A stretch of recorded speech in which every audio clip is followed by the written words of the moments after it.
देखिए बच्चों, हमारे पास में है सबसे पहले सेक्शन ए। इसमें हमारे पास 20 क्वेश्चन है। हर एक क्वेश्चन को हम वन बाय वन डिस्कस करेंगे। यहाँ पर देखिए सबसे पहले बोल रखा है select and right the most appropriate option out of the 4 option given for each of the question 1 से 20। इसका मतलब है यहाँ पर आपको 1 से 20 तक क्वेश्चन दे रखे हैं। हर किसी क्वेश्चन के 4 ऑप्शन है। 4 में से कोई आपको मोस्ट अप्रोप्रिएट यानी कि जो सबसे बेहतर आंसर होगा वो आपको लिखना है। एंड यहाँ पर there is no negative mark for incorrect response, यानी कि यहाँ पर कोई अगर आप गलत कर देते हैं उसके लिए आपके नंबर नहीं कटेंगे, कोई नंबर माइनस में नहीं जाएगा। सबसे पहला क्वेश्चन देखिए, select from the following a decomposition reaction in which source of energy for decomposition is heat. हमें इन डिकम्पोजिशन रिएक्शन में से वो डिकम्पोजिशन रिएक्शन फाइंड करनी है जिसमें हमने डिकम्पोजिशन रिएक्शन किसमें हो, हीट की वजह से हो। हीट की वजह से जो होती थी वो थर्मल डिकम्पोजिशन कहलाती थी।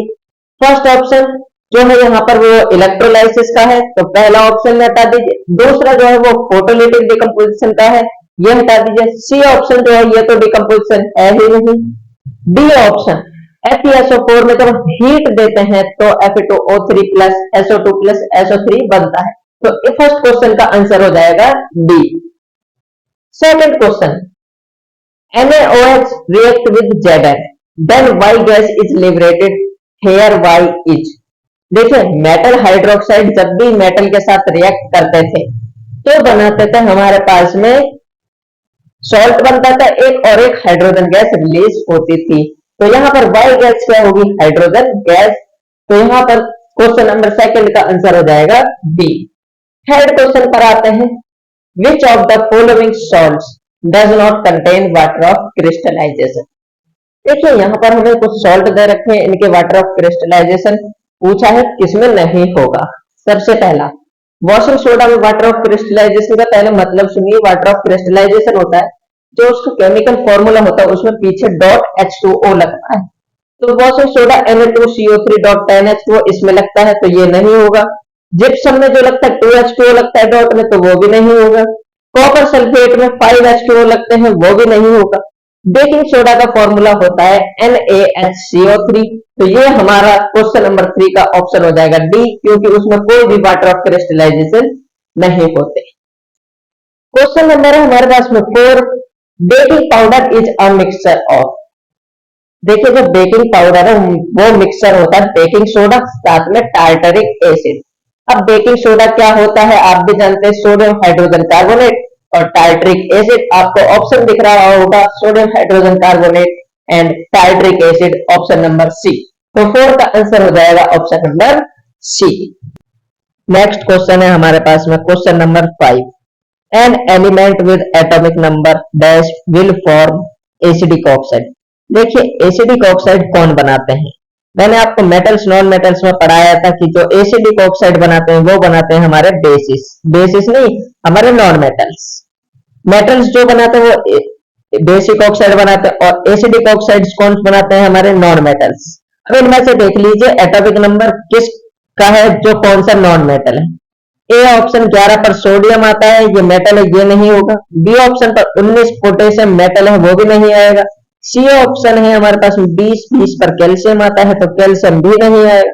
डी ऑप्शन 16 पर फॉस्फोरस आता है, तो हमारा जो भी होगा अगला, देखिए 16 पर हमारा पहले 14 पर सिलिकॉन आता है, उसके बाद में 15 पर फॉस्फोरस, 16 पर सल्फर। देखिए 16 पर सल्फर आती है, सल्फर एक हमारी क्या है नॉन मेटल, तो नॉन मेटल जो होता है वो एसिडिक ऑक्साइड बनाता है। तो हमारा क्वेश्चन नंबर 5 का आंसर हो जाएगा डी, यानी 16 वाला। Question number 6, muscles that controls exit of waste material from human body is.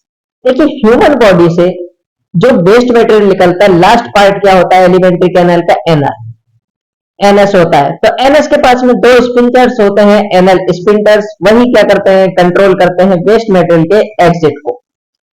Question number 7, which of the following pair of organism drive nutrition from plants और एनिमल्स विदाउट किलिंग देम। देखिए ऐसे animals जो plant और ऐसे organism जो अपने nutrition provide कर लेते हैं एनिमल या प्लांट को मारे बिना। देखिए दूसरों से खाने लगे तो हेट्रोट्रॉफिक है। हेट्रोट्रॉफिक में तीन होते थे, एक होते थे सैप्रोफिटिक जो डेड और डिकेइंग मेटल को लेते थे, तो वो तो होंगे ही नहीं क्योंकि वो तो ऑलरेडी डेड डिकेइंग खाते थे। इसमें बोला है जो बिना मारे अपने न्यूट्रिशन उनसे ले ले, तो सैप्रोफिटिक हट गए। दूसरे थे होलोजोइक। होलोजोइक क्या होते थे, जो कि एक ठोस सब्सटेंस को खाते थे, सॉलिड फूड को खाते थे, बॉडी में डाइजेस्ट करते थे, तो उसमें भी क्या था कि डाइजेस्ट करते तो दूसरे ऑर्गेनिज्म या प्लांट और एनिमल्स को हम मारकर ही खाते थे। बट तीसरे होते थे पैरासाइट्स। पैरासाइट जो होते थे वो किसी ऑर्गेनिज्म को मारते नहीं थे, उनकी बॉडी में रहकर उनसे डाइजेस्ट फूड लेते थे। अब इन चार ऑप्शन में से पैरासाइट्स देख लीजिए कौन कौन से, तो सी ऑप्शन में कैस कटा प्लांट्स का पैरासाइट है, टेपबोर्ड एनिमल का पैरासाइट है। ये जो स्टेटमेंट है देखिए ये एनसीईआरटी की प्योर स्टेटमेंट, आप चेक कर सकते हैं, ये मैंने आपको दिखा दी है स्टेटमेंट। तो मैं आपसे जैसे कहता हूं कि एनसीईआरटी को कम से कम 2 बार लाइन टू लाइन रीड करिए, जरूरी नहीं कि सिर्फ नोट से ही काम चलेगा, एनसीईआरटी पढ़ने की जरूरी है। तो क्वेश्चन नंबर 6 का और 7 का जो आंसर होगा वो होगा हमारे पास सी। एक क्वेश्चन है मिसमैच पेयर हमें सेलेक्ट करना है, यानी कि जिसका मिसमैच हो यानी गलत हो। ईस्ट्रोजन जो होता है वो ओवरी से सिक्रेट होता है, पहला ऑप्शन ठीक है। बी ऑप्शन थायरॉक्सिन हार्मोन जो होता है वो थायराइड ग्लैंड से सिक्रेट होता है, तो ये भी ठीक है। सी ऑप्शन देखिए एड्रेनालिन हार्मोन जो होता है वो क्या पिट्यूटरी से सीक्रेट होता है, नहीं, एड्रेनालिन हार्मोन सीक्रेट होता है एड्रिनल ग्लैंड से। तो ऑप्शन नंबर सी जो है 8 में का ये वाला हमारा मिसमैच है, तो 8 का आंसर होगा C. Question number 9, there are many actions in human body which are controlled by brain. यहाँ पर कुछ एक्शन है जो ब्रेन के द्वारा कंट्रोल होते हैं। Actions such as blood pressure, salivation and vomiting are controlled by which part of human brain? Human brain के किस पार्ट से ये कंट्रोल होते हैं? तो आपकी एनसीईआरटी में भी साफ साफ ब्रेन के फंक्शंस लिखवा रखे हैं, मैंने भी आपको नोट्स प्रोवाइड किए तो उसमें आंसर थे ऑप्शन नंबर डी मेड्यूला इन हिंड ब्रेन। हिंड ब्रेन के अंदर जो मेड्यूला होता है वो कंट्रोल करता है ब्लड प्रेशर, सलाइवेशन, वोमिटिंग। तो 9 का आंसर हो जाएगा हमारे पास में डी। अब है हमारे पास में question number 10, the growth of pollen tube towards the ovules is an example of. मैंने आपको इंपॉर्टेंट टॉपिक्स में आपको मैंने खुद भेजा था कि इंपॉर्टेंट टॉपिक्स में ये हमारे अलग अलग तरीके की मूवमेंट्स और इनके एग्जांपल्स इंपॉर्टेंट है। देखिए वहीं से क्वेश्चन आया, जो ग्रोथ होती है पोलन ट्यूब की ओव्यूल्स की तरफ वो कीमोट्रोपिज्म का एग्जांपल है, केमिकल की वजह से मूवमेंट होती है। तो क्वेश्चन नंबर 10 का आंसर होगा बी। क्वेश्चन नंबर 11 की बात करते हैं।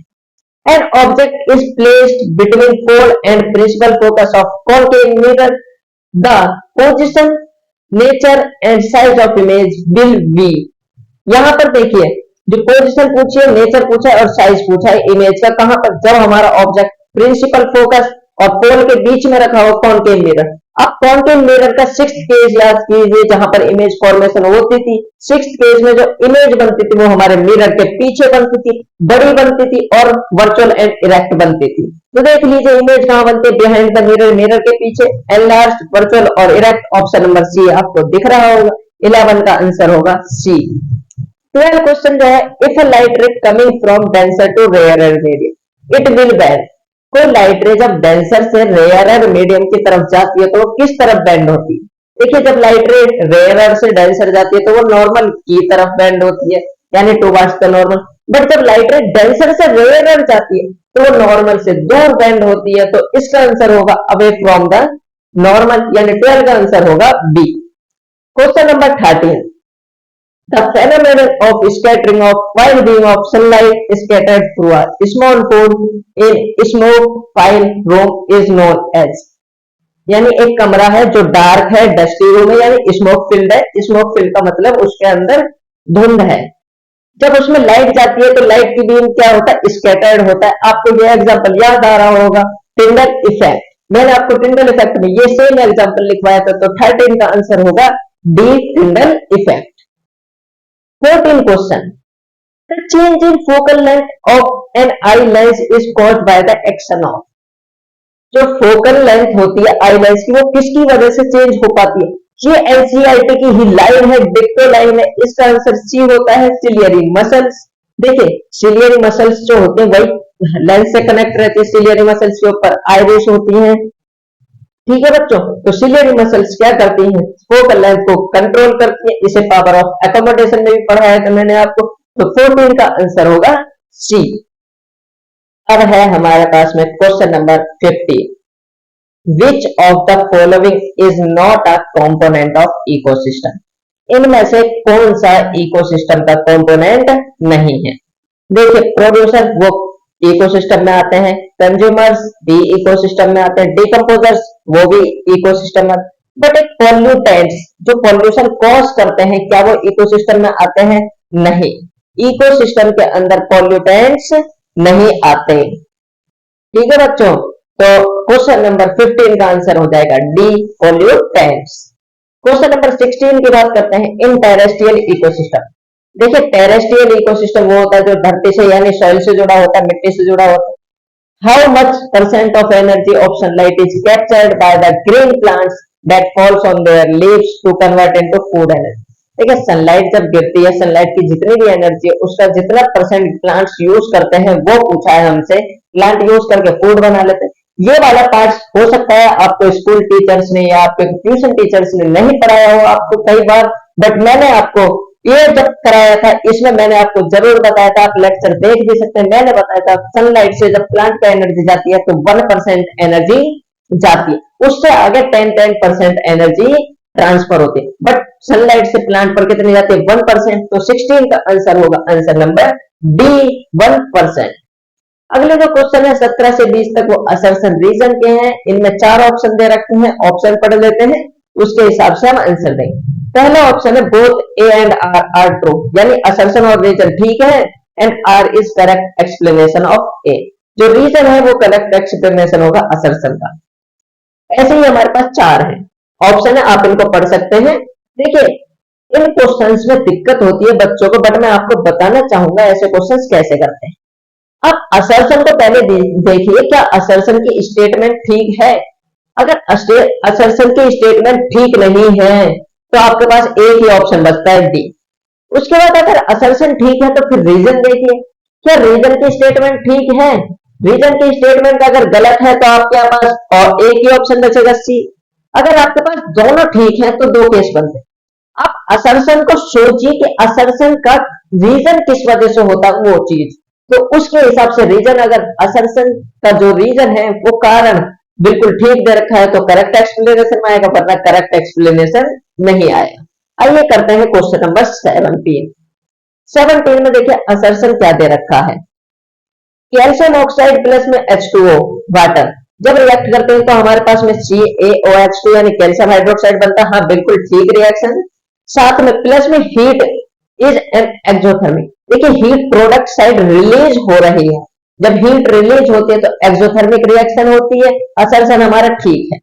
रीजन देखिए, in the above reaction heat energy is absorbed. Absorb, क्या इसमें एनर्जी एब्जॉर्ब हो रही है? नहीं, जब एब्जॉर्ब होती है या तो एरो पर लिखते हैं या रिएक्टेंट साइड लिखते हैं। तो हमारा रीजन क्या है? गलत। असर्शन ठीक है, रीजन गलत है। 17 का आंसर होगा सी। 18 वाले क्वेश्चन पर आते हैं, assertion ventricles of human heart have thicker muscular walls than the arteria do। देखिए, जो आर्टरिया होते हैं हार्ट के 4 चैम्बर होते हैं, ऊपर के साइड आर्टरिया होते हैं और नीचे के साइड वेंट्रिकल। तो नीचे की साइड पर ज्यादा मसल्स होती है, तो वेंट्रिकल साइड पर थिक मसल्स होती है। हाँ, बिल्कुल असर्शन ठीक है। अब क्यों है रीजन देखिए, रीजन है ventricles have to pump blood into various organs, यानी कि वेंट्रिकल्स की मसल्स थिक क्यों है? मसल्स थिक होंगी तो उनके अंदर की जगह कम होगी, जगह कम होगी तो प्रेशर ज्यादा होगा, प्रेशर ज्यादा होगा तो ब्लड को आसानी से अलग अलग ऑर्गन्स में भेज दिया जाए। ये आपके एनसीईआरटी की प्योर लाइन है, आप चेक कर सकते हैं। तो 18 का देखिए असर्शन ठीक है, रीजन भी ठीक है, और रीजन जो है वो करेक्ट एक्सप्लेनेशन है। क्यों? क्योंकि जो वेंट्रिकल्स होते हैं उनको ब्लड जो पंप करना होता है अलग अलग ऑर्गन में भेजना होता है, इसलिए उनके पास में थिक मस्कुलर वॉल्स जो होती है मोटी होती है, और इसलिए ये जो लाइन है ये प्योर एनसीईआरटी की लाइन है, आप देख सकते हैं। इसलिए 18 का असर्शन ठीक है और इसका रीजन एकदम करेक्ट दे रखा है। तो रीजन जो है करेक्ट एक्सप्लेनेशन भी है, तो इसका 18 का जो आंसर होगा वो होगा A. Both A and R are true and R is correct explanation of A. अगला है हमारे पास में 19 है, a person suffering from hypermetropia. Can not see nearby objects. देखिए जब हाइपरमेट्रोपिया होता है इसको फार साइटेडनेस कहा जाता है, यानी कि इसमें दूर का क्लियर दिखता है, पास का क्लियर नहीं दिखता। तो असर्शन जो है वो बिल्कुल ठीक है, जैसा कि कहा गया है नियर बाय ऑब्जेक्ट को क्लियरली नहीं देख सकता। रीजन की बात करें तो एक diverging lens is used for the correction of hypermetropic eye as it can provide additional focusing power required for image formation. देखिए इसमें बोला क्या है, इसकी करेक्शन के लिए डाइवर्जिंग लेंस का यूज किया जाता है। डाइवर्जिंग लेंस कौन सा होता है? कॉनकेव। कॉनकेव लेंस जो होता है वो दूर के ऑब्जेक्ट को देखने के लिए किया जाता है, बट हाइपरमेट्रोपिया में तो पास का देखना है, पास का क्लियरली नहीं दिखता, तो पास के लिए कौन सा यूज करते हैं? कॉन्वेक्स लेंस यानी कॉन्वर्जिंग लेंस। तो इसलिए कन्वर्जिंग लेंस यूज होता है हाइपरमेट्रोपिया के लिए। तो रीजन हमारा क्या होगा? गलत होगा, इसलिए असर्शन ठीक है और रीजन गलत है। तो इसका आंसर होगा 19 का सी। अब है हमारे पास में क्वेश्चन नंबर 20। असर्शन है an ecosystem consist of biotic and abiotic components. एक इकोसिस्टम बायोटिक और अबायोटिक कंपोनेंट से मिलकर बना होता है। हाँ बिल्कुल ठीक है, बायोटिक भी होते हैं अबायोटिक भी होते हैं, तो असर्शन हमारा है ठीक।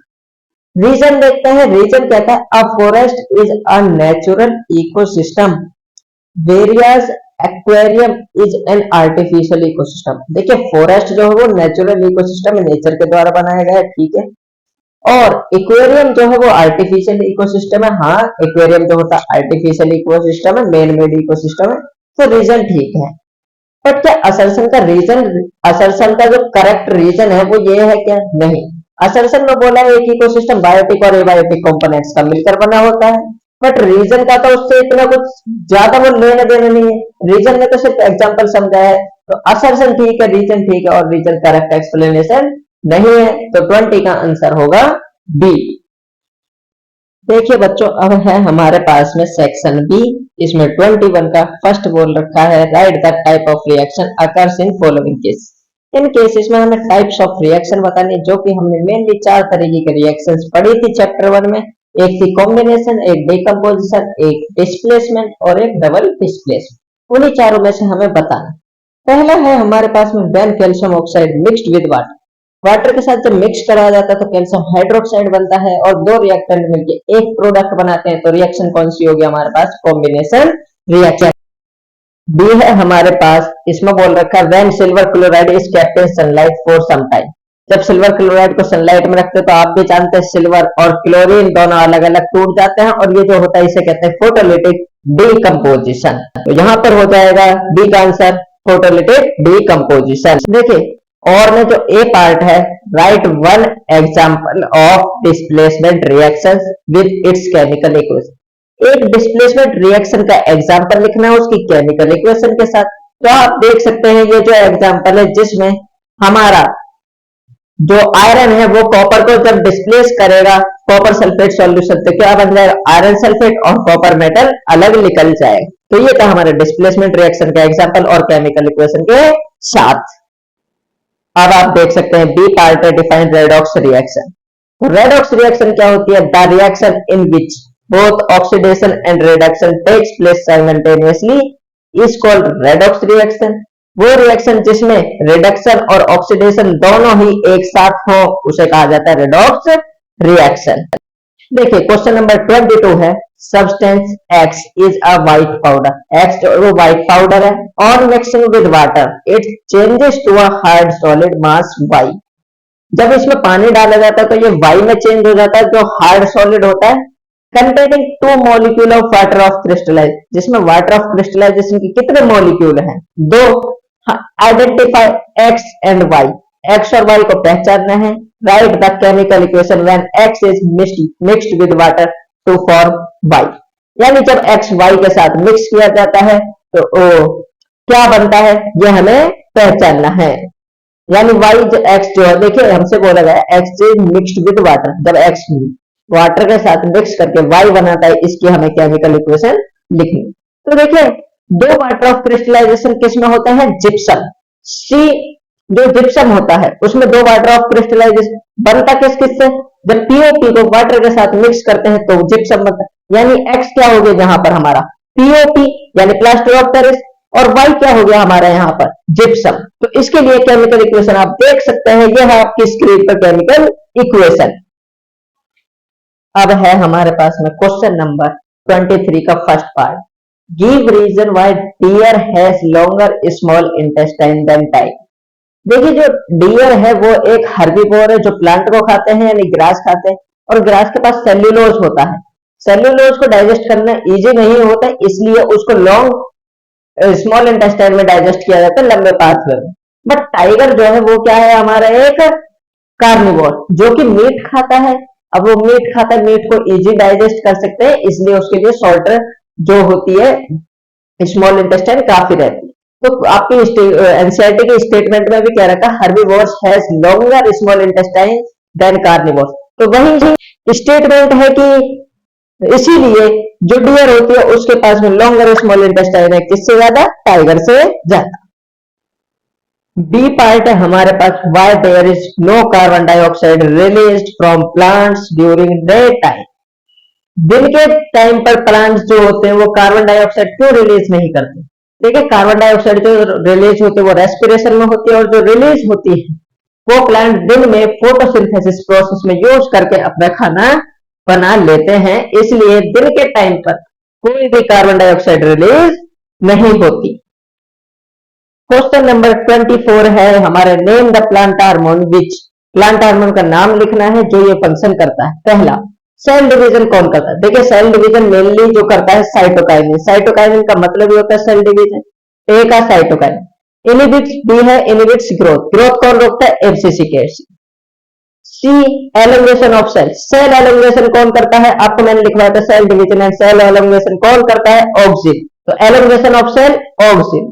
Helps in growth of stem, देखिए स्टेम की ग्रोथ कौन कराता है, मैंने आपको एक गन्ने का एग्जांपल लेकर जिबेरेलिन हार्मोन समझाया था, तो डी का आंसर क्या हो जाएगा, जिबेरेलिन्स। 24 का और में पार्ट जो दे रखा है, name the part of brain which is responsible for following actions. In actions के लिए कौन कौन सा पार्ट रिस्पॉन्सिबल होता है। पहला है बीटिंग ऑफ हार्ट, हार्ट जो बीट करता है उसको कंट्रोल करता है मेड्यूला एब्लोंगेटा इन हिंड ब्रेन, मेड्यूला जो होता है हिंड ब्रेन में वो कंट्रोल करता है। बी थिंकिंग को कौन कंट्रोल करता है, वो कंट्रोल करता है सेरिब्रम इन फोर ब्रेन, जो फोर ब्रेन होता है उसमें सेरिब्रम पार्ट होता है, सबसे बड़ा पार्ट होता है ब्रेन का, वो कंट्रोल करता है थिंकिंग। तीसरा है मेंटेनिंग पोस्चर एंड बैलेंस, देखिए बैलेंस और बॉडी पोस्चर को जो मेंटेन करता है वो सेरिबेलम करता है, किसका, हिंड ब्रेन। डी पार्ट है ब्लड प्रेशर, ब्लड प्रेशर को कंट्रोल कौन करता है, वो भी मेड्यूला करता है, कौन सा, हिंड ब्रेन का ही मेड्यूला कंट्रोल करता है। देखिए question number 25, how does myopia defect arise, यानी मायोपिया का जो डिफेक्ट है वो किस वजह से होता है या क्या रीजन है कि वो होता है। मेंशन 2 रीजन, हमें कोई 2 रीजन बताने हैं और 2 मार्क्स प्राप्त कर लेंगे। देखिए मैंने आपको लिखवाए थे कॉजेज ऑफ मायोपिया, तो कॉजेज जो होते हैं वही तो रीजन है कि किस वजह से हो रहा है। पहला कॉज एलोंगेशन ऑफ आईबॉल, जब हमारी आईबॉल बढ़ जाती है तो उसे क्या है, उसकी वजह से मायोपिया होता है। दूसरा एक्सेसिव कर्वेचर ऑफ आईलेंस, यानी आईलेंस जब थिक हो जाता है तो उसका एक्सेसिव कर्वेचर हो जाता है। और तीसरा भी मैंने आपको लिखवाया था, जब फोकल लेंथ आईलेंस की क्या हो जाती है, घट जाती है, तो क्या होता है, मायोपिया। आप 3 में से कोई से भी 2 रीजंस लिख सकते हैं। अब है हमारे पास क्वेश्चन नंबर 26 का A, name the term used to represent various steps in a food chain. देखिए एक फूड चेन में अलग अलग स्टेप्स को तो रिप्रेजेंट करने की जो टर्म थी उसे हमने ट्रॉफिक लेवल कहा था, तो ए का आंसर हो जाएगा ट्रॉफिक लेवल। बी पार्ट जो है, why is maximum concentration of pesticides found in human beings. देखिए ये बायोलॉजिकल मैग्निफिकेशन से क्वेश्चन है, जहां पर आपको बोला गया है इन ह्यूमन बींग्स में ही जो पेस्टिसाइड्स होते हैं यानी हार्मफुल केमिकल्स की कंसेंट्रेशन हाई क्यों रहती है। ऐसा इसलिए क्योंकि ह्यूमन जो होते हैं वो टॉप ट्रॉफिक लेवल पर होते हैं, जिससे कंसेंट्रेशन इंक्रीज होती रहती है सक्सेसिव ट्रॉफिक लेवल्स पर। तो maximum concentration of pesticides found in human beings because human beings occupies the top trophic level in a food chain. देखिए बच्चों सेक्शन भी खत्म हो चुका है, अब है हमारे पास सेक्शन सी, जिसमें क्वेश्चन नंबर 27 से लेकर 33 तक है, और इसमें हमें शॉर्ट में ही आंसर्स देने हैं, जैसे लिखा है शॉर्ट आंसर टाइप क्वेश्चंस, ज्यादा बड़े आंसर्स नहीं लिखने। 27 what is meant by term pH of a solution. Solution के पीएच का मतलब क्या होता है? देखिए किसी भी सॉल्यूशन का पीएच रिप्रेजेंट करता है उसकी एसिडिक और बेसिक स्ट्रेंथ को। इसके आगे है the pH of soil collected from two gardens A and B found to be 6.1 and 5.3। तो हमें देखिए एक 6.1 का पीएच है, एक 5.3 है। 6.1 किसका है? ए का, और 5.3 किसका है? बी का। Soil of which garden is more acidic. हमसे पूछा कौन से गार्डन की सॉइल एसिडिक होगी। देखिए अगर पीएच कम होता है तो ज्यादा एसिडिक होता है, तो पीएच किसका कम है? गार्डन बी का। 5.3 कम है तो इसलिए garden B is more acidic because lowers the value of pH higher will be acidic. उसके बाद है स्टेट विद रीजन। रीजन के साथ बताइए what would happen to the plant growth in garden B. Garden B में plant की growth पर क्या इफेक्ट पड़ेगा? रीजन के साथ। गार्डन बी की जो ग्रोथ होगी वो घट जाएगी। क्यों घटेगी? क्योंकि देखिए प्लांट जो होते हैं न्यूट्रल पीएच पर ज्यादा वर्क करते हैं, बट जैसे एसिडिटी इंक्रीज होती है तो प्लांट की ग्रोथ क्या हो जाती है? डिक्रीज हो जाती है। तो आपका 27 का आंसर आपकी स्क्रीन पर है, आप लिख सकते हैं, देख सकते हैं बिल्कुल तरीके से। क्वेश्चन नंबर 28 है हमारे पास, shows the formation of MgCl2 by transfer of electron. देखिए मैग्नीशियम क्लोराइड के इलेक्ट्रॉन ट्रांसफर से हमें फॉर्मेशन बताना, यानी मैंने आपको पढ़ाया था आयनिक कंपाउंड वाले टॉपिक में 3 बताई थी मैंने आपको, और मैंने कहा था 100% ये टॉपिक आएगा, मैंने वारंटी ली थी आपकी बिल्कुल। तो देखिए वही क्वेश्चन आया है 2 मार्क्स के अंदर, 3 मार्क्स में इसके आयंस, टोटल 3 मार्क्स का क्वेश्चन है। तो मैं आपको कोई टॉपिक एक्स्ट्रा नहीं पढ़ाता, इंपॉर्टेंट टॉपिक ज्यादातर बता देता हूं। तो यहाँ पर देख सकते हैं formation of magnesium chloride. Magnesium का जो एटॉमिक नंबर होता है 12 होता है, 2 8 2 इसका इलेक्ट्रॉनिक कॉन्फ़िगरेशन, लास्ट के 2 इलेक्ट्रॉन लॉस करके Mg2 पॉजिटिव बना लेगा, 2 इलेक्ट्रॉन लॉस क्या एक आयन बनता है मैग्नीशियम कैटायन। ऐसे ही क्लोरीन जब इलेक्ट्रॉन लेगा तो इलेक्ट्रॉन लेकर क्या बना ले? Chloride anion. जब इलेक्ट्रॉन का ट्रांसफर मैंने आपको दिखा रखा है, यहाँ पर आप देख सकते हैं, ये ऐसे बन जाता है हमारा MgCl2। बी पार्ट है what are the ions present in this compound. इस कंपाउंड में कौन कौन से आयंस प्रेजेंट है? तो आप देख सकते हैं एक मैग्नीशियम कैटायन प्रेजेंट है Mg2 पॉजिटिव, और एक क्लोराइड एनायन प्रेजेंट है Cl नेगेटिव। तो आप लिख सकते हैं, दोनों आंसर आपके स्क्रीन पर मैंने आपको दे रखे हैं, आप लिख सकते हैं। दोस्तों अब है हमारे पास में question number 29। In human respiratory system name the following. Respiratory system जो है ह्यूमन का, उसके हिसाब से नाम लिखना है। A balloon like structure where gases exchange test. देखिए हमारा ह्यूमन रेस्पिरेटरी सिस्टम में एक ही चीज है जो बैलून लाइक स्ट्रक्चर है, जिसे कहा जाता है alveoli. B respiratory pigment in RBC. आजकल के छोटे बच्चे भी जानते हैं कि आरबीसी के अंदर कौन सा पिगमेंट होता है? हीमोग्लोबिन। सी पार्ट है part where air is filtered by fine hair and mucus. देखिए छोटे छोटे हेयर्स और म्यूकस की मदद से जो एयर है फिल्टर्ड की जाती है, वो है आपकी नोस्ट्रिल। नोस्ट्रिल होती है जैसे कि नोज है, नोज का जो पाथवे जहां से एयर एंटर करती है उसे कहा जाता है नोस्ट्रिल। तो यहां से एयर फिल्टर होती है। देखिए दोस्तों question number 30, what is a reflex arc. Reflex arc होता क्या है? Explain with a suitable example. तो यहाँ पर हमें रिफ्लेक्स आर्क दे रखा है, रिफ्लेक्स आर्क आखिर होता क्या? तो देखिए आंसर, रिफ्लेक्स आर्क होता है the pathway followed by nerve impulse during the reflex action is called reflex arc. मैंने आपको चैप्टर कराते टाइम बताया था कि रिफ्लेक्स आर्क इंपॉर्टेंट टॉपिक है, जरूर आएगा। देखिए आया है और 3 मार्क्स का क्वेश्चन है। तो रिफ्लेक्स आर्क क्या होता है? रिफ्लेक्स एक्शन में जो नर्व इंपल्स पाथवे फॉलो करता है उसे रिफ्लेक्स आर्क कहा जाता है। एग्जाम्पल की बात करेंगे तो withdrawal of hand on touching hot object. Hot object को जब टच करते हैं तो हाथ जब विड्रॉ करते हैं यानी दूर करते हैं उसे कहा जाता है एग्जाम्पल किसका? रिफ्लेक्स आर्क या रिफ्लेक्स एक्शन। अब रिफ्लेक्स आर्क कैसे समझें? देखिए डायग्रामेटिकली हमसे बोला नहीं, आप चाहे डायग्राम बनाकर दिखा सकते हैं या फ्लो चार्ट बनाकर दिखा सकते हैं। स्टिमुलस है सबसे पहले हीट, हीट के बाद में सेंसरी या एफरेट न्यूरॉन जो होते हैं उसको लेकर जाते हैं हमारे मैसेज को रिसेप्टर से, कहां पर? सीएनएस पर यानी इंटीग्रेटिंग सेंटर। वहां से फिर मोटर न्यूरॉन उस मैसेज को लेकर आता है और लेकर वापस आकर मोटर न्यूरॉन क्या करता है? उसको इफेक्टर तक पहुंचाता है और रिस्पॉन्स हो जाता है जैसे हाथ को पीछे हटा। तो ये था हमारा क्वेश्चन नंबर 29 का, क्वेश्चन नंबर 30 का आंसर था। आप देख सकते हैं स्क्रीन पर आपके लिए आंसर दिया गया। देखिए दोस्तों, अब है हमारे पास में क्वेश्चन नंबर 31 का फर्स्ट।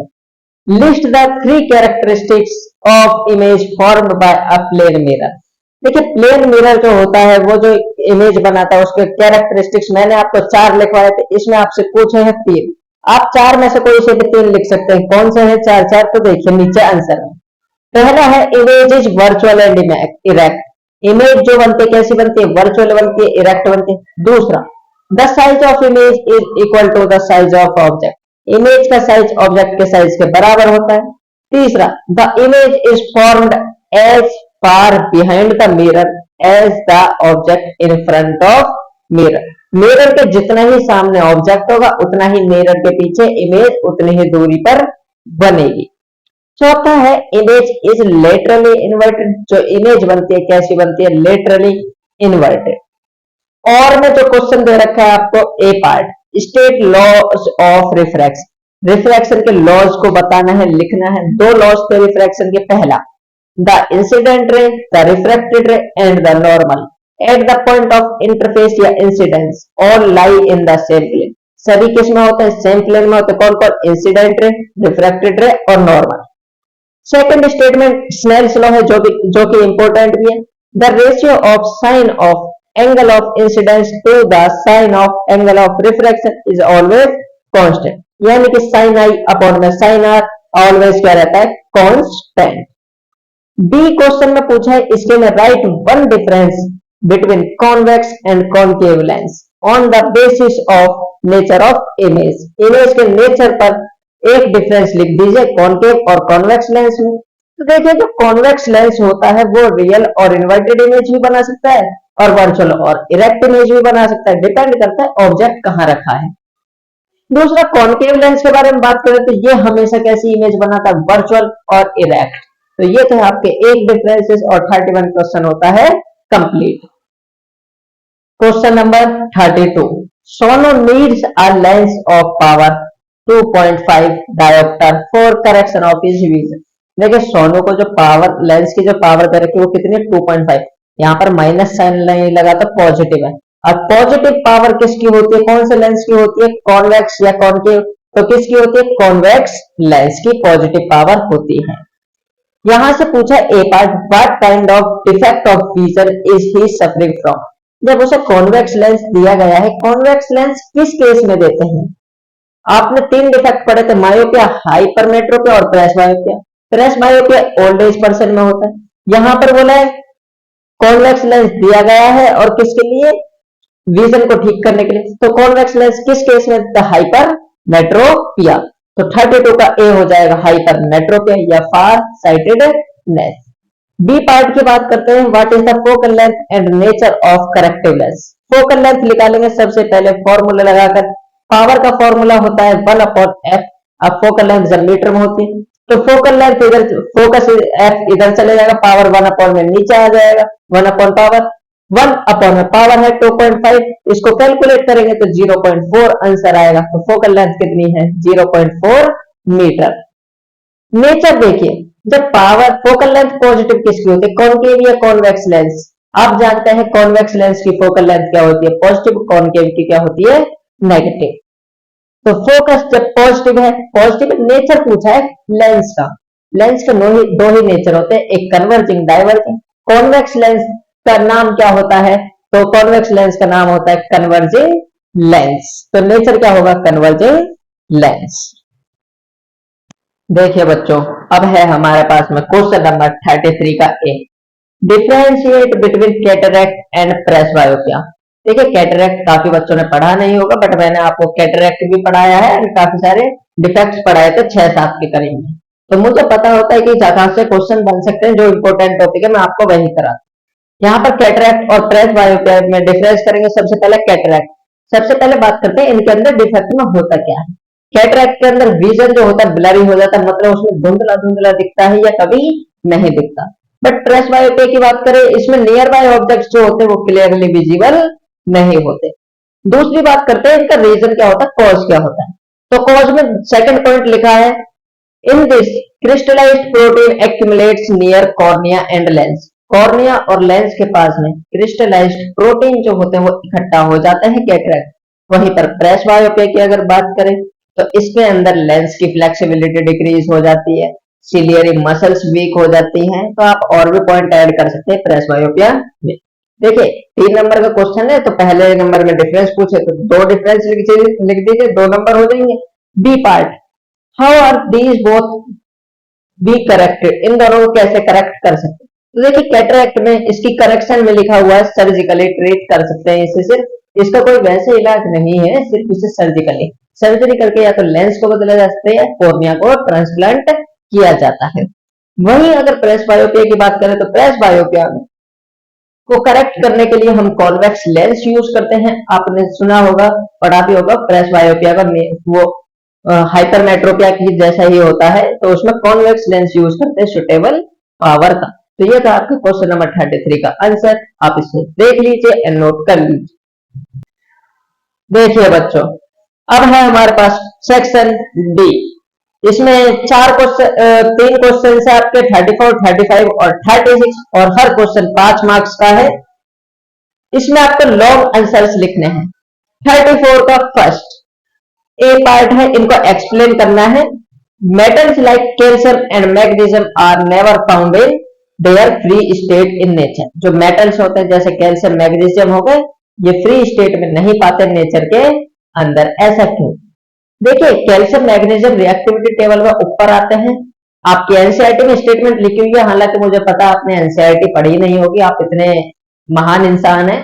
तो मैं आपको बता देता हूं कि कैल्शियम और मैग्नीशियम हाईली रिएक्टिव मेटल्स होते हैं, हाईली रिएक्टिव हैं तो किसी के साथ रिएक्ट कर जाएंगे, इसीलिए ये नेचर में फ्री स्टेट में नहीं पाए जाते। तो आंसर लिखा है metals like calcium magnesium are highly reactive metals, so they are never found in free state in nature. Question D की बात करेंगे तो sodium, potassium and lithium are stored under oil because they are highly reactive towards air and catch fire। मैंने कहा था आपको ये question important है। क्यों स्टोर किया जाता है इनको ऑयल के अंदर? क्योंकि ये एयर के साथ रिएक्ट करके इनमें आग लग जाती है, इसलिए इन्हें स्टोर करके रखते हैं किसमें? ऑयल के अंदर। सी पार्ट की बात करते हैं, ऐसे सब्सटेंस जैसे लेमन, नींबू हो गया या कोई खट्टा सब्सटेंस, उनको यूज करते हैं हम cleaning the tarnished copper vessel. ऐसा क्यों करते हैं? देखिए जो कोई कॉपर वेसल है टार्निश्ड हो जाता है, टार्निश किसकी वजह से होता है, यानी कोरोजन किस वजह से होता है? कॉपर का, कॉपर कार्बोनेट बन जाता है उनके सरफेस पर। कॉपर कार्बोनेट बेसिक सब्सटेंस है, सॉफ्ट सब्सटेंस, और लेमन एसिडिक है। एसिड बेस के साथ रिएक्ट करके न्यूट्रल करके उसको क्या कर देता है? क्लीन। डी क्वेश्चन की बात करेंगे तो copper is used to make hot water tanks and not steel. देखिए कॉपर जो है वो वाटर के साथ रिएक्ट नहीं करता। मैंने आपको रिएक्शंस बताई तो मैंने आपको बताया था कॉपर हॉट वाटर के साथ रिएक्ट नहीं करता। वाटर के साथ हमने मेटल्स की रिएक्शन पढ़ी थी, वहां पर कॉपर हॉट वाटर के साथ रिएक्ट नहीं करता, इसलिए कॉपर को यूज किया जाता है हॉट वाटर टैंक्स बनाने के लिए। ई पार्ट जो है इसका, food cans are coated with tin and not with zinc. देखिए फूड की जो कैंस होती हैं उनको हम टिन से क्या करते हैं? कोट करते हैं और जिंक से नहीं करते। सबसे पहले टिन जो है वो जिंक से कम रिएक्टिव है, कम रिएक्टिव है तो फूड से ज्यादा रिएक्ट नहीं करेगा, और रिएक्ट नहीं करेगा तो फूड पॉइजनिंग नहीं होगी।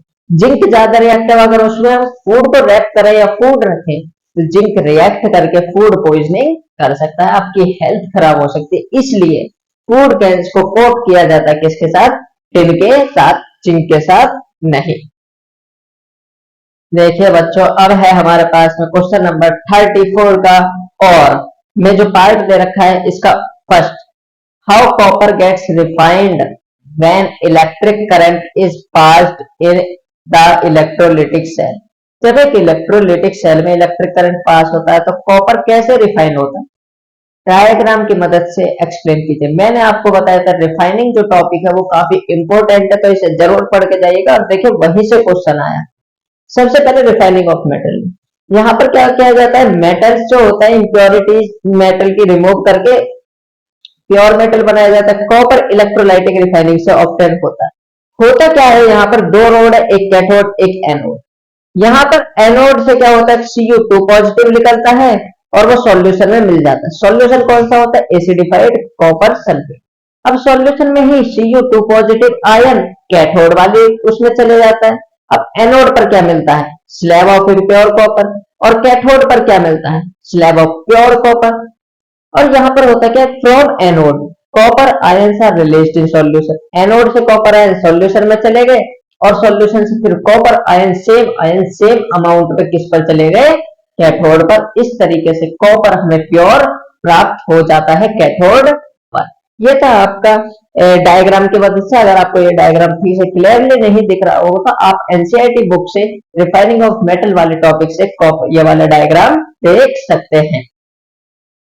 बी पार्ट की बात करते हैं। बी है, write two difference between metals and non metals on the basis of their physical property.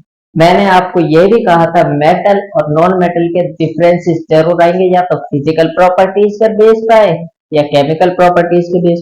तो यहाँ पर फिजिकल प्रॉपर्टीज के बेस पर मैंने आपको देखिए 5 डिफरेंस लिख कर दिए हैं। आप कोई से भी 2 लिख सकते हैं इसमें से। देखिए दोस्तों, अब है क्वेश्चन नंबर 35। तो first A, state the events occur during photosynthesis process in plants. Plants में जब फोटोसिंथेसिस होती है उस टाइम पर जो इवेंट्स होते हैं वो बताइए।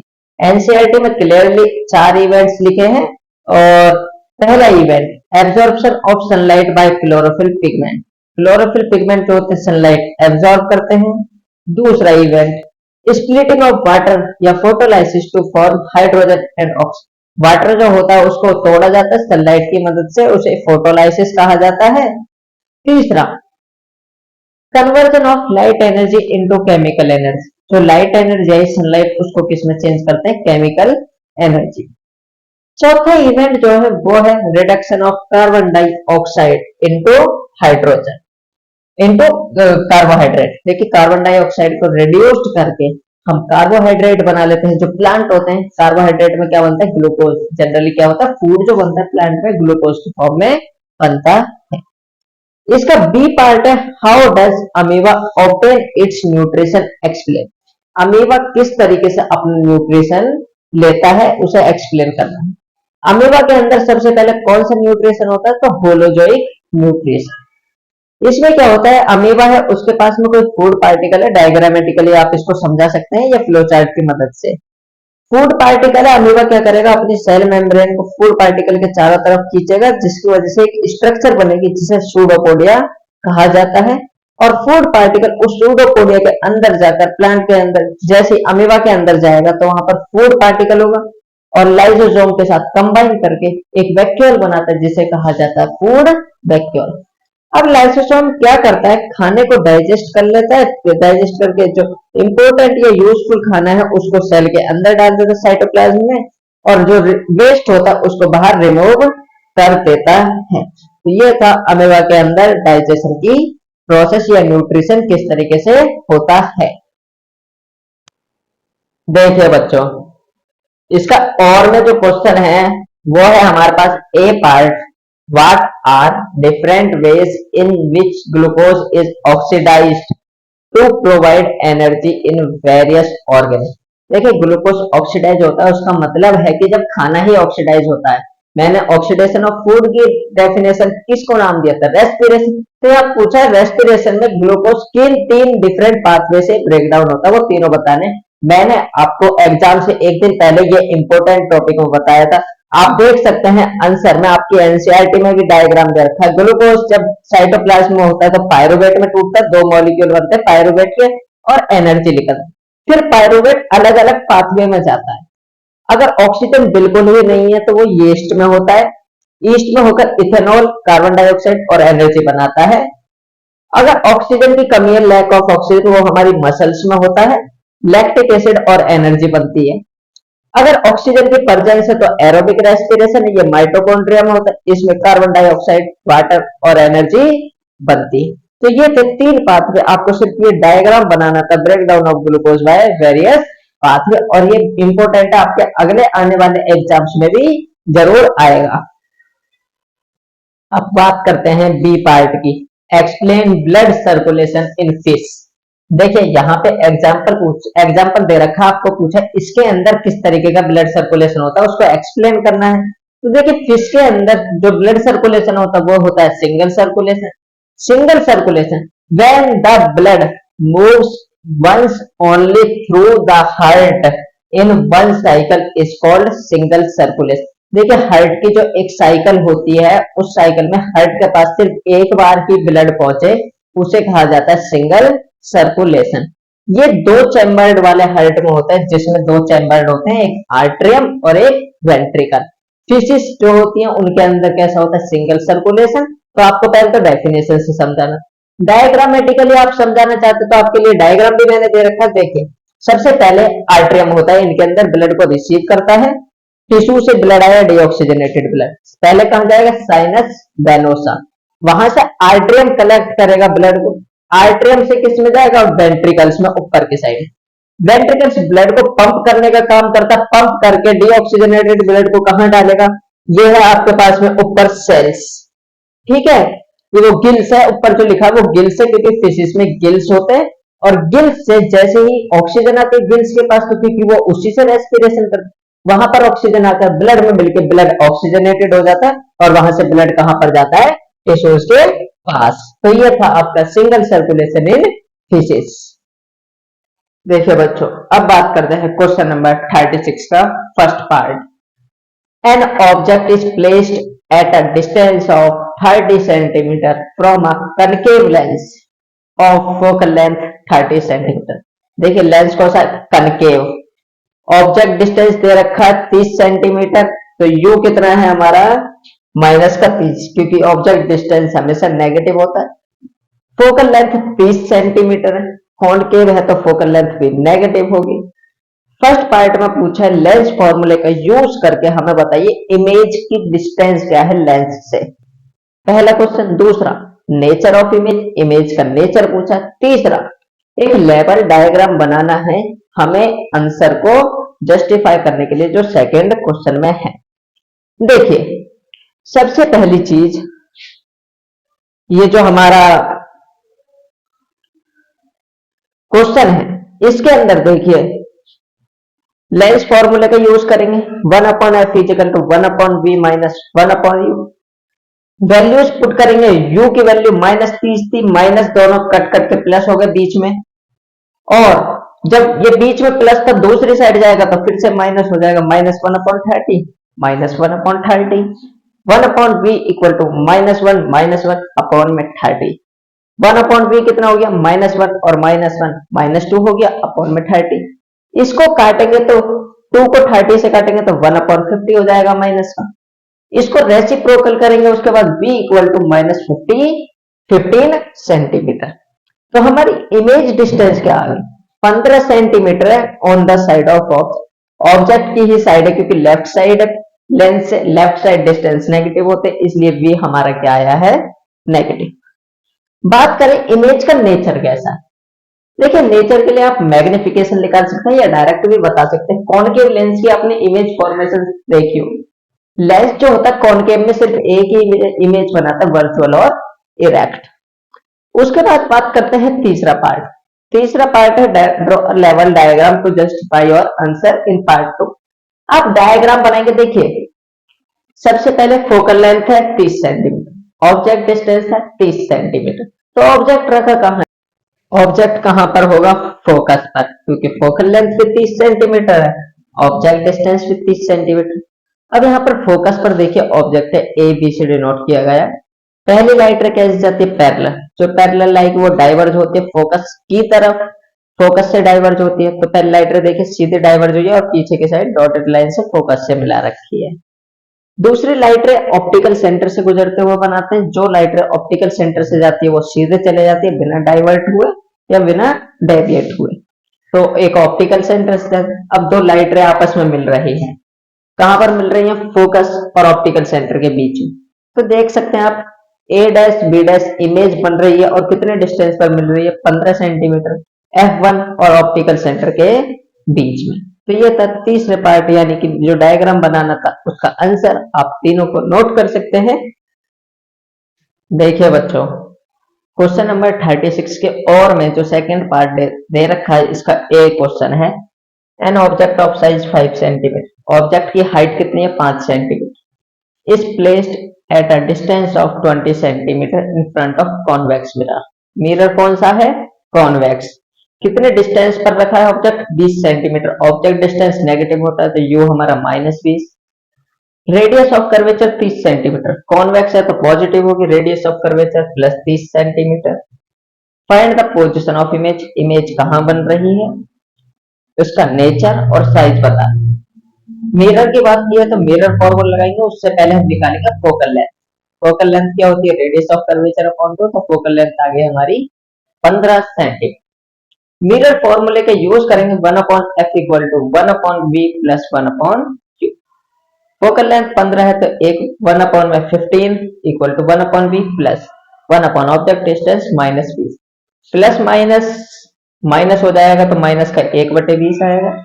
माइनस के 1/20 को इक्वल के दूसरे साइड ले जाएंगे तो क्या सा हो जाएगा? प्लस का।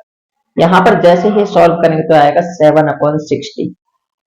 v इसको रेसिप्रोकल करेंगे तो v आएगा 60/7। जब डिवाइड करते हैं तो ये आता है हमारा 8.57 सेंटीमीटर। यानी जो हमारी इमेज है वो पॉजिटिव साइड यानी कि राइट हैंड साइड पर बन रही है 8.67 सेंटीमीटर। अब मिरर में देखिए पॉजिटिव आ रहा है भी, यानी इमेज राइट हैंड साइड पर बन रही है। और देखिए कॉन्वेक्स मिरर हमेशा कैसी इमेज बनाता है? वर्चुअल और इरेक्ट। यहाँ पर मैग्निफिकेशन निकालेंगे -v/u इक्वल टू hi/ho। हमसे पूछा साइज क्या होगा इमेज का, तो उसके लिए हाइट ऑफ इमेज निकालेंगे। हाइट ऑफ ऑब्जेक्ट हमें दे रखी है, v देखिए 60/7 थी, अपॉन में u कितना -20, अपॉन में 1 लगाएंगे। इसको कैलकुलेट करेंगे तो आपको पता है सबसे ऊपर वाले नंबर सबसे नीचे वाले से मल्टीप्लाई होता है और बीच वाले दोनों आपस में मल्टीप्लाई होते हैं। उसके बाद इसे कैलकुलेट करेंगे, हाइट ऑफ इमेज आएगी 2.14 सेंटीमीटर या 15/7। पोजीशन कहां पर आई है? 8.57 सेंटीमीटर बिहाइंड द मिरर, यानी मिरर के पीछे। नेचर क्या होगा? Virtual and erect. वर्चुअल और इरेक्ट बनेगी इमेज। साइज क्या होगा? 2.14 सेंटीमीटर। ऑब्जेक्ट था 5 सेंटीमीटर और ये 2 पॉइंट समथिंग है, तो ऑब्जेक्ट की इमेज कैसी बन रही है? छोटी तो डिमिनिश्ड। उसके बाद बात करेंगे बी पार्ट की। बी पार्ट में देखिए find the focal length of lens of power -1.0 dioptre, और लेंस का टाइप पूछा है, पावर दे रखी है माइनस में। देखिए जब पावर माइनस में है -1, फोकल लेंथ निकालनी, पावर इक्वल टू 1/f होता है जब फोकल लेंथ मीटर में होती है। यहां से कैलकुलेट करेंगे तो फोकल लेंथ -1 मीटर आएगी। अगर फोकल लेंथ नेगेटिव कौन से लेंस की होती है? कॉनकेव लेंस, आप जानते हैं कॉन्वेक्स की पॉजिटिव होती है और कॉनकेव की नेगेटिव होती है, तो कौन सा लेंस होगा? कॉनकेव। तो ये था हमारा 36 का आंसर। आप नोट कर सकते हैं, देख सकते हैं और खुद से भी सॉल्व कर सकते हैं। देखिए बच्चों, अब बात करेंगे सेक्शन ई, जिसमें हमारे पास नियरली 2 क्वेश्चन है और ये हमारे माइंड की कैपेबिलिटी के हम सोच कितना पाते हैं उस पर डिपेंड करता है। 37 है, the iron articles are shiny, जो लोहे की चीजें होती है वो शाइनी होती है। हाँ होती है। व्हेन न्यू, जब नहीं होती है। But coated with a reddish brown powder when left और समटाइम, कुछ टाइम बाद उनके ऊपर एक रेडिश ब्राउन कलर की लेयर चढ़ जाती है। सब other metals also get tarnished in same manner, same ऐसे ही कुछ और मेटल्स हैं जो टार्निश्ड होते हैं। This process can cause damage to the building, railway tracks, automobiles and other metal object, जिसकी वजह से मेटल के ऑब्जेक्ट जैसे रेलवे ट्रैक हो गए, ये टाइम के साथ क्या हो जाते हैं? डैमेज हो जाते हैं। We quite often hear that an old building has collapsed of its own, causing loss of both lives and property. हम कभी कभी ये सुनते हैं कि कोई बिल्डिंग अपने आप ही कोलैप्स हो गई, मतलब अपने आप गिर गई, जिसकी वजह से प्रॉपर्टी का नुकसान हुआ और कुछ लोगों की जान भी चली गई। इसके बेसिस पर हमको सोच के आंसर देना। देखिए ये किसके बारे में बात की? मेटल खराब हो जाते हैं, corrosion. Simply name the process involve in above case. इस अबाउ केस में कौन सी प्रोसेस हुई है? कोरोजन। कोरोजन। दूसरा डी, कोरोजन में लिखना रस्टिंग ऑफ आयरन, या फिर आप लिख सकते हैं corrosion simply. D, give 2 example of metal other than iron which get tarnished in open air. Open air में ऐसे ही कुछ मेटल्स और हैं जो खराब हो जाते हैं। आयरन के अलावा दो और लिखिए। दो में क्या लिखना है? देखिए, आयरन तो हमें दे रखा है, हमें और क्या लिखना है? एक तो सिल्वर होता है, एक कॉपर होता है। दो की और आपने कोरोजन में एग्जांपल पढ़ी, तो बी का आंसर क्या हो जाएगा? Copper and silver. C, how does we prevent this process by any two steps? देखिए, इस प्रोसेस को कैसे रोक सकते हैं? कोई से भी दो स्टेप्स बता दीजिए, या दो एग्जांपल बता दीजिए, या दो प्रिवेंशन बता दीजिए।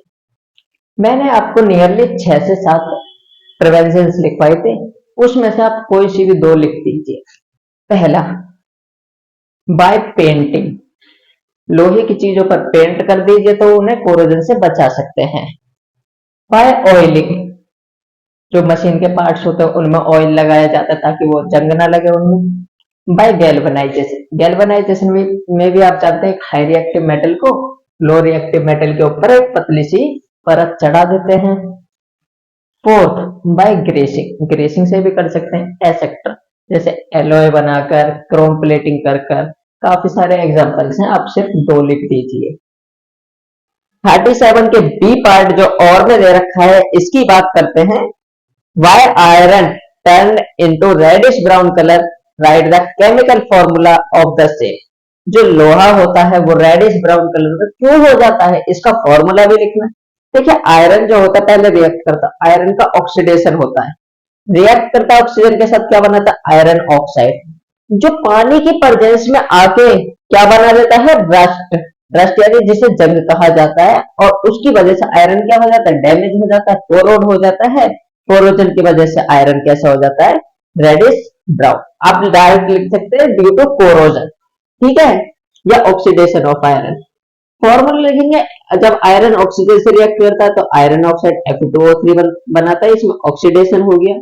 इसके नीचे देखेंगे, जब आयरन ऑक्साइड होता है तो X मॉलिक्यूल ऑफ वाटर से रिएक्ट करता है। वाटर देखिए कितना भी हो सकता है, वाटर से रिएक्ट करके क्या बना लेता है? Brown rust Fe2O3 dot XH2O rust का फॉर्मूला होता है, मैंने आपको चैप्टर 1 के एंड में भी लिखवाया था। तो ये हो गया हमारे पास में 37 के और का आंसर।